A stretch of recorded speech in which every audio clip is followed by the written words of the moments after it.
There was a man called Norman Cousins who had an autoimmune disease called, it's a very bad disease like rheumatoid arthritis. Ankylosing spondylitis is the disease. Not even one muscle in his body moved. And he went to Harvard here, there, and he was a big American journalist. Norman Cousins, you must have heard. Then in Harvard they said, you're going to die anyway, so we'll give you a free room, be there, enjoy, and then die. One day his friend came and cracked a joke. You know, they were all happy. They all laughed. He also laughed. Laughed. He saw his fingers moving. Then his friends went and brought all the jovial movies, you know, Charlie Chaplin in the old days. There were no televisions those days. They brought that 16 reel in his room, fixed it, and he went on laughing the whole day. And would you believe he went out to the hospital 6 months later, completely cured, lived for another 60 years. He has written a book for you all. It's called Anatomy of an Illness. Anatomy of an Illness. It's a small book, very small amount. Please read that. You will know how diseases can be cured with your own mind. Because when you are sent here by God, He didn't think that there will be foolish doctors like B.M. Magde to give you medicine. He said, no, there must be a doctor inside. He gave a doctor inside. It's called the immune system, which is the one that keeps you alive. And that's the one that cures you when you get a disease, not me or the surgery that we do. Actually, now recent studies have shown even bypass surgery is only a placebo. You know, one of my former teachers in Harvard, he's a Nobel laureate, Bernard Lown. He did a study. 600 patients were sent for bypass surgery at Harvard. He had a team of researchers, and they found none of them needed scientifically bypass surgery, because bypass surgery is not needed. So he said, okay, let us take advantage of this. Anyway, they have come, they have paid their money. So he had two theaters, theater A, theater B. Those days we could do it with the laser tip. You don't have to cut this chest and all. So he said, theater A, anesthetize, operate, send. Theater B, anesthetize, keep him sleeping there. When he wakes up, tell him he had a wonderful operation, send. So 300 patients here, 300 patients there. Now after 5 years, the audit showed the other who went to theater B, they're all fine. And scanning showed their muscles are normal now. Theater A, half of them did not get relief from their pain, so they had to have a cut open, big surgery. The other half are with their maker in heaven. The remaining half, that's 1/4, are having side effects of drugs. Because I just now saw one person, one of the devotees of Ramakrishna Math. He's having all the horrible side effects of drugs after he had what he calls a stent, which I call a stunt. So this is what happens. So what is happening is, the mind is pleased, okay, I am operated now, I am all right. That's enough. Then you may say, how do people after operation get benefit? After paying 10 lakhs, doesn't your mind tell you, I am all right now? That's what happens. That's what happens. Now, what about drugs? You may say, oh, no, I am getting drugs. And they did a study in Harvard, Cambridge, Munich, and one other university. They did a study, what's called a crossover study. They took patients with severe pain the like of which patients had never experienced, and gave them a drip of morphine, which is supposed to be the best drug for pain killing. But while giving, the doctor, in whom the patient had faith, told the patient, this is not morphine. This is a vitamin we are giving to you, which is good for your health, but not for pain. Nobody's pain got relieved. With the morphine running in the vein, pain didn't get relief. Then they took the patient over to the other side, crossover study.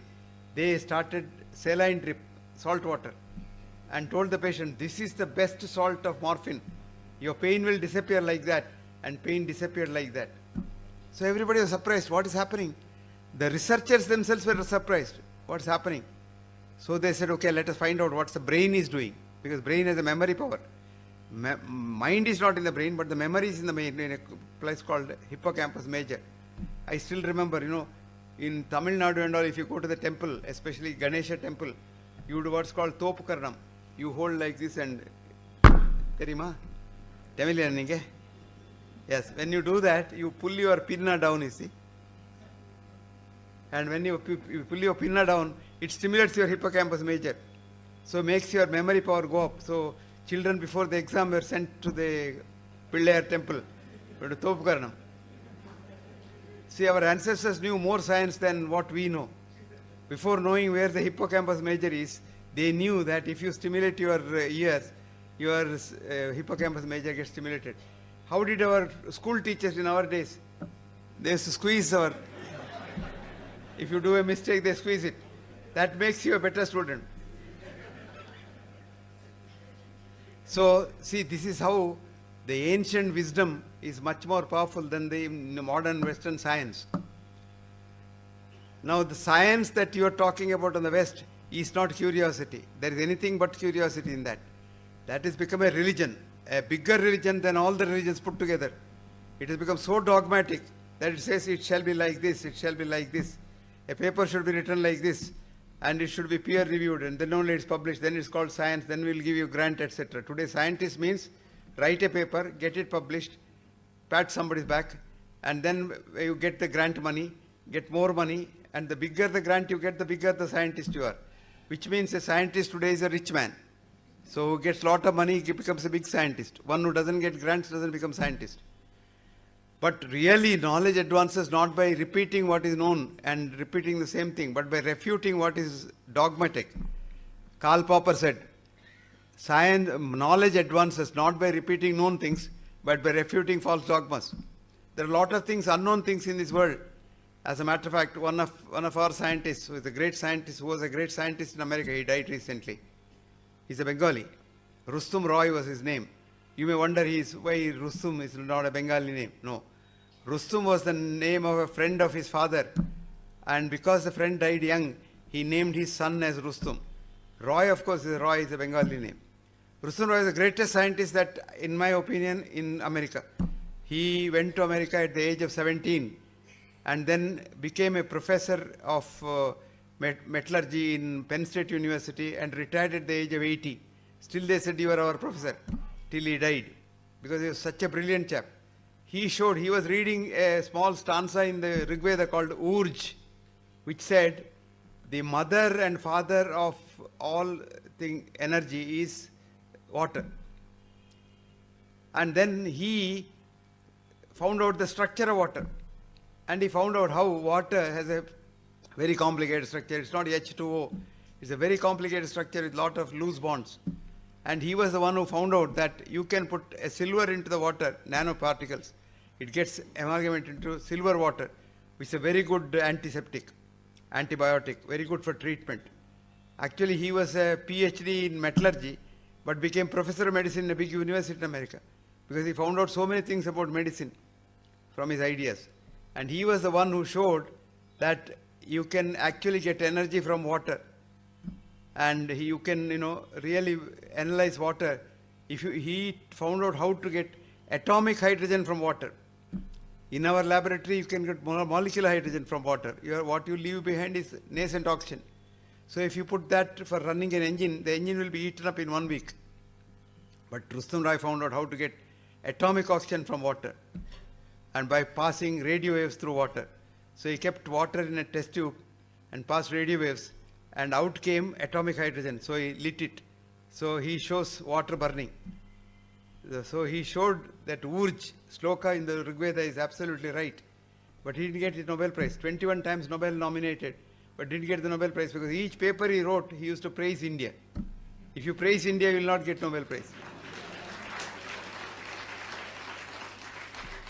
I want you to read a paper of Rustum Roy, which is in the internet free, called Matter is Not Made Out of Matter. What's the paper's name? Matter is Not Made Out of Matter. Very interestingly, he was talking about it in a meeting where I was present. So he said, I'm a nuclear scientist. My job is to look at matter at its subtlest level and subtlest level. So I was doing it for 55 years. I started with Einstein, Niels Bohr, Werner Heisenberg, and then now I am the director of Max Planck Institute. But I found out in between somewhere there is no matter at all. And matter is not there, matter is just energy. So E is equal to M. He is the one who found out. E, energy, is equal to matter, M. And he said, I call it as a duality. And he said, what am I in front of the Indian sages of yore who had realized this long back as Advaita?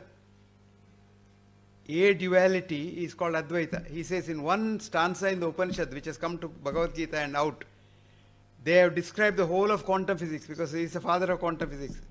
His name is Hans Peter Dürr, Hanspeter. And Hans, a good friend of mine, found out that one stanza, and he quotes that stanza in English in that. He says, Bahir antascha bhutanam. It is inside and outside of everything. What is that energy? Charam acharamevacha. It's moving all the time but looks solid. Now you all look solid. I look solid, but there's nothing solid about us. We are all just a bundle of jumping leptococcus or electrons. Nobody has seen an electron. Sukshmavatet avijnayam. This sloka says, you can't see it. Just can't see it. Can you imagine that? Long, long ago, long before electrons were known. But even today, no scientist has seen an electron. But they've all got a Nobel Prize for describing what an electron is. Imagination only. J.J. Thomson in 1907 got the Nobel Prize for saying that electrons are particles. He was the director of the Cavendish Institute in Cambridge. 30 years later, his own son, P.J. Thomson, said they are waves. He also got the Nobel Prize. In 1925, Werner Heisenberg said uncertainty principle. He is absolutely right. He got the Nobel Prize.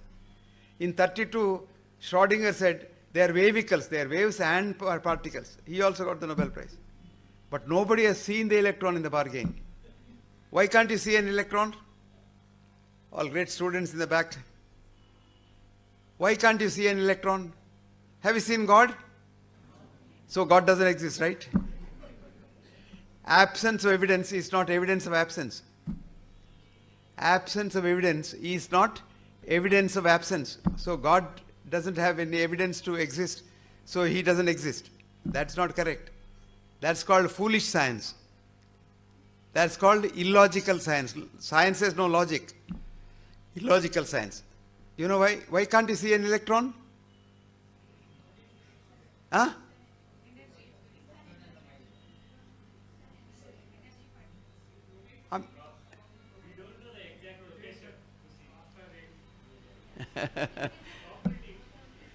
Again the Upanishad says, Asino vrajati duram, shayano jati sarvatha. When you sit, you are everywhere, and when you nowhere, you are nowhere. So beautiful, but you can't see an electron. Have you seen wind? An American poet has so beautifully described that. Who has seen the wind? Neither you nor I. But when the trees bend and dance, the wind is passing by. So I change that. Who has seen God? Neither you nor I. But when we are in trouble and shout for God, we feel God.